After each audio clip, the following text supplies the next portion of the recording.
दोस्तों आज हम एक प्रोसेस प्लांट यानी कि केमिकल इंडस्ट्री का वास्तु चेक करने के लिए आए हैं। एक इनिशियल स्टेज पे अभी फाउंडेशन का काम चल रहा है। इनिशियली उन्होंने फाउंडेशन का काम शुरू किया है, लेकिन 1.5 या 2 साल से ये जो है प्रॉपर्टी का काम आगे नहीं बढ़ पा रहा है। कुछ ना कुछ फाइनेंस के इश्यूज़ और गवर्नमेंट का जो रिलेटेड जो डॉक्यूमेंटेशन है, वहाँ पे उनको बाधाएँ आ रही है। जैसे कि इनिशियली हम देखते हैं कि जो लैंड का नॉर्थ ईस्ट ज़ोन है, यहाँ का जो उसका साउथ ज़ोन है, लैंड नॉर्थ ईस्ट ज़ोन जो है साउथ ज़ोन से काफ़ी ऊपर चला गया हुआ है और लैंड का एलिवेशन काफ़ी डिस्टर्ब है। और प्रॉपर्टी के अगर लेआउट की बात करेंगे तो नॉर्थ वेस्ट ज़ोन जो कटा है, जिसके चलते सपोर्ट फाइनेंस यानी कि बैंकिंग रिलेटेड जो इश्यूज़ काफ़ी उनको फेस करने पड़ रहे हैं। तो जब भी इतने लार्ज एरिया के अंदर हम जो कोई इंडस्ट्रियल या कमर्शियल जोन बनाते हैं, तो लैंड एलिवेशन चेक करना मुख्य रूप से आवश्यक होता है।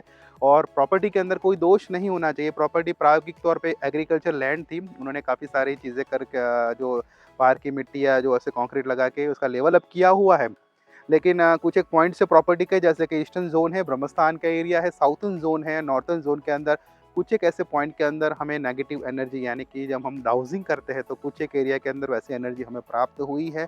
और वही जो पॉइंट्स है, वही सारे पॉइंट्स एक इंडस्ट्री को ग्रो करने के लिए काफ़ी आवश्यक तो होते हैं। जैसे कि ईस्टर्न ज़ोन है, आपके गवर्नमेंट ऑफिशियल के कामकाज के साथ जुड़ा हुआ है, वहाँ पे उनको दिक्कत फेस करनी पड़ रही है। नॉर्थ ज़ोन की वजह से उनके जो फाइनेंस के इश्यूज़ में सफ़र कर रहे हैं। साउथ ज़ोन स्टेबलाइज़ नहीं कर पा रही है। बेसिकली उनका जो ये बिज़नेस की वजह से मेनली उनका फ़ोकस इसके पर ही शिफ्ट हो चुका है, लेकिन डेवलपमेंट या प्रोसेस आगे न बढ़ने की वजह से भी काफ़ी उनको मानसिक तनाव तक फेस करना पड़ रहा है। तो आप ये सब बातों का जब भी कोई इंडस्ट्री बना रहे हो तो ध्यान आपको रखना पड़ता है, वेरी इंपॉर्टेंट। ये सब चीज़ों का वास्तु कंसल्टेंट के अधीन उनके जो को भी पॉइंट्स निकलते हैं, अगर उसको रेक्टिफ़ाई करा के आगे बढ़ते हो, तो निश्चित रूप से आपका जो कामकाज एक टाइम फ्रेम के अंदर जो आपने शुरू करने की जो चाह रखी, तो अवश्य पूर्ण हो जाता है।